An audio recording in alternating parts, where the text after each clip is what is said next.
যারা আমাকে এখানে আমন্ত্রণ করেছেন আমি তাদের কাছে আমি কৃতজ্ঞতা প্রকাশ করছি। আমি আন্তরিক দুঃখ প্রকাশ করছি আজকে এখানে আসতে আমার লেট হওয়ার জন্য। আসলে আমি জানতাম না এত দেরি হবে। আমি ফার্মগেট থেকে 7:30টার সময় রওনা দিয়েছি, এখানে এসে বসিয়েছি। আমি কিন্তু মসজিদে জামাত ধরতে পারিনি। আমি প্রায় 1.5 ঘন্টা লেগেছে ফার্মগেট থেকে এখানে আসতে। ফেসবুকে দেখলাম প্রধান উপদেষ্টা এদিক দিয়ে গিয়েছেন, এই জন্য রাস্তা বন্ধ ছিল, এই জন্য আমি করেছিলাম। আমি আন্তরিকভাবে দুঃখ প্রকাশ করছি। সম্মানিত ভাইরা, সম্মানিত যারা আমার বক্তব্য শুনছেন, এলাকার প্রধান, আপনারা জানেন বেগম খালেদা জিয়া বাংলাদেশের 3 বারের প্রধানমন্ত্রী ছিলেন। তিনি অসুস্থ হাসপাতালে চিকিৎসাধীন আছেন। তার সুস্থতা কামনায় আজকে আমাদের এই দোয়া মাহফিল। তিনি কিভাবে সুস্থ হলেন, তিনি কিভাবে অসুস্থ হলেন, এটা হল বড় কথা। সম্মানিত এলাকাবাসী, আপনারা জানেন বেগম খালেদা জিয়া দীর্ঘ 16 বছর এই ফ্যাসিস্ট সরকারের আমলে তিনি একটি মিথ্যা মামলায় তাকে সাজাতে হলো 10 বছর, তিনি 6 বছর কারাবরণ করেছেন। এই যে মামলা, এই মামলাটা কি এটা আমাদের জানতে হবে। 3 বারের প্রধানমন্ত্রী, সাবেক রাষ্ট্রপতির স্ত্রী, সাবেক সেনাপ্রধানের স্ত্রী 2 কোটি টাকা আত্মসাৎ করেছেন, এটা হলো মামলা। সেই 2 কোটি আত্মসাতের মামলায় বেগম খালেদা জিয়াকে 10 বছর সাজা দিয়েছে। তিনি 6 বছর কারাবরণ করেছেন। কারাগারে কিন্তু তিনি সুস্থভাবে অবস্থা নিয়েছিলেন। যেদিন কারাগারে যান সেদিন কিন্তু এই মগবাজার দিয়ে হাজার হাজার লোক নিয়ে তিনি গাড়িতে করে তিনি কারাগারে গিয়েছেন। আর আমরা আজকে তিনি জেলখানায় গিয়ে অসুস্থ হয়ে পড়লেন। সম্মানিত এলাকার মুরব্বিয়ানগণ, ভাই বোনেরা, আপনারা দেখেছেন টিভির পর্দায় ফ্যাসিস্ট প্রধান শেখ হাসিনা হাসতে হাসতে তিনি বলেছেন তার বোন 400 কোটি টাকার মালিক, তার বোন হেলিকপ্টারে চলাফেরা করে। গ্রেপ্তার হননি, মামলা হননি, জেলও যাননি। বাংলাদেশ ব্যাংক থেকে হঠাৎ করে ফ্যাসিস্টরা বলে 4000 কোটি টাকা উধাও হয়ে গেল। আর অর্থমন্ত্রী বললেন 4000 কোটি টাকা কোন টাকাই না। এই যে 4000 কোটি টাকা বাংলাদেশ থেকে উঠা হয়ে দেশের বাইরে চলে গেল, কোনো মামলা হলো না, কেউ গ্রেপ্তার হলো না, কেউ তো জেলও খাটলো না। আর 2 কোটি টাকা আত্মসাতের মামলা, যে মামলা বেগম খালেদা জিয়া উঠাননি, ব্যাংকে আছেন, ওই 2 কোটি টাকা বৃদ্ধি হয়ে 8 কোটি টাকা হয়েছে। সেই মামলায় একটি মিথ্যা মামলা, 3 বারের প্রধানমন্ত্রী, সাবেক রাষ্ট্রপতির স্ত্রী, সাবেক সেনাপ্রধানের স্ত্রী, তাকে 2 কোটি টাকার মামলায় তাকে 10 বছর সাজা দিলেন। তিনি 6 বছর কারাবরণ করলেন। তিনি সুস্থ অবস্থায় জেলে গেলেন। জেলে গিয়ে তিনি অসুস্থ হয়ে পড়লেন। স্বৈরাচার শেখ হাসিনা কিন্তু বেগম খালেদা জিয়াকে উন্নত চিকিৎসার জন্য বিদেশ পাঠানোর অনুমতি দেননি।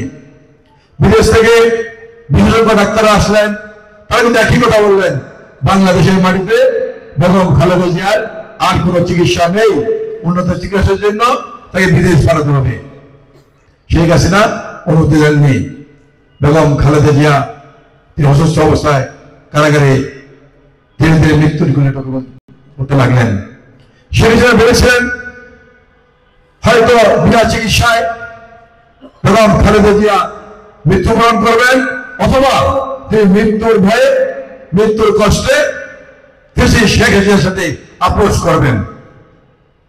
শেখ হাসিনা ভেবেছেন তারেক রহমান মায়ের মৃত্যুর কথা ভেবে, মায়ের কথা চিন্তা করে ফ্যাসিস্ট সরকার শেখ হাসিনার সাথে আপোষ করবেন।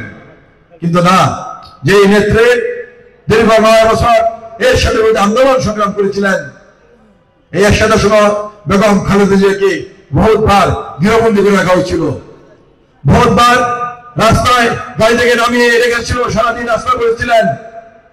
বেগম খালেদা জিয়াকে কোপারি হোটেল থেকে টেনে হিসড়ে গ্রেপ্তার করা হয়েছিল, তারপর কিন্তু বেগম জিয়া এর সাথে সাথে আপোষ করেননি। আপোষ করেছেন দুটি দল, এক হলো শেখ হাসিনা এবং জামাত ইসলাম। এর সাথে আপোষ করেছিলেন, এরশাদের আন্ডারে নির্বাচন করে এরশাদকে বৈধতা দিয়েছিলেন। আর বেগম খালেদা জিয়া বাংলাদেশের ছাত্র সমাজকে, যুব সমাজকে, শ্রমিক সমাজকে, আপামর জনগণকে নিয়ে ঐক্যবদ্ধ আন্দোলন সংগ্রাম করে এরশাদের পতন নিশ্চিত করেছিলেন, বাংলাদেশের মানুষকে প্রণত উপহার দিয়েছিলেন।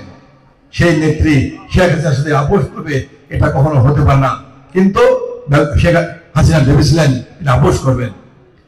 উল্টো বেগম খালেদা জিয়া মৃত্যুর কষ্ট পেও, মৃত্যুর যন্ত্রণা পেও তিনি বাংলাদেশের মানুষকে একটি মেসেজ দিয়েছিলেন, আমার মৃত্যু হয় হোক, আমার কোনো সমস্যা নেই।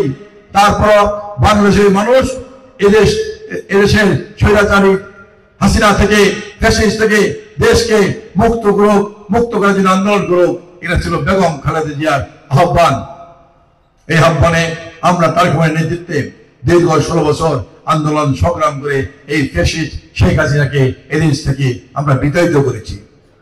শুধু শেখ হাসিনা নয়, শেখ হাসিনার সমস্ত মন্ত্রীরা, শেখ হাসিনার সংসদের সমস্ত এমপিরা, এমনকি জাতীয় মসজিদের খোঁজে সর্বত্র চোরের মতো এদেশ থেকে পালিয়ে গিয়েছেন। আজকে এদেশ থেকে আমরা ফ্যাসিস্ট মুক্ত করেছি, আজকে একটি নতুন সরকার প্রতিষ্ঠিত হয়েছে। কিন্তু আমাদের নেত্রী বেগম খালেদা জিয়া ওই যে জেলখানায় 6 বছর কোনো চিকিৎসা নিতে পারেননি, 6 বছর তাকে স্লো পয়জন দিয়ে মেরে ফেলার চেষ্টা করা হয়েছিল, সেই নেত্রী অসুস্থ হয়ে গেলেন। ফ্যাসিস্টের পতনের পরে বেগম খালেদা জিয়া বিদেশে গিয়েছেন চিকিৎসার জন্য, কিন্তু পুরোপুরি আর সুস্থ হননি। কারণ 6 বছর তার শরীরের বিভিন্ন অঙ্গ নষ্ট হয়ে গিয়েছে, তিনি চিকিৎসা শেষে দেশে ফিরেছেন। আজকে আমার হঠাৎ করেই গত মাসের 23 তারিখ বেগম খালেদা জিয়া অসুস্থ হয়ে পড়লেন। বেগম খালেদা জিয়া হাসপাতালে চিকিৎসা দিচ্ছেন, তার ডাক্তাররা এক পর্যায়ে বললেন ডাক্তারি পেশায় বেগম খালেদা জিয়ার আর কোন সুযোগ নেই বাঁচানোর। আল্লাহ পাক যদি তাকে রহম করেন, আল্লাহ পাক যদি বাঁচান, তাহলে বাঁচাতে পারবেন। আমরা দেখেছি গত শুক্রবার সারা বাংলাদেশের বিভিন্ন মসজিদে, বাংলাদেশে এমন কোন মসজিদ নেই যেখানে বেগম খালেদা জিয়ার জন্য দোয়া করা হয়নি। শুধু মসজিদ নয়, বিভিন্ন ধর্মের মানুষরা কিন্তু তাদের প্রার্থনাগারে তারা প্রার্থনা করেছেন বেগম খালেদা জিয়ার সুস্থতা কামনায়। অর্থাৎ বাংলাদেশের সমস্ত মানুষ কিন্তু বেগম খালেদা জিয়ার জন্য সুস্থতার জন্য দোয়া করেছেন। বিশেষ করে আমরা সোশ্যাল মিডিয়া খুলে দেখতে পেয়েছি বাংলাদেশের আলেম সমাজ, বাংলাদেশের বিশিষ্ট আলেমরা কিন্তু বেগম খালেদার জন্য মন খুলে দোয়া করেছেন, কান্না করেছেন। তার কারণ হলো বেগম খালেদা জিয়া আলেমদেরকে সম্মান করতেন, আলেমদেরকে শ্রদ্ধা করতেন।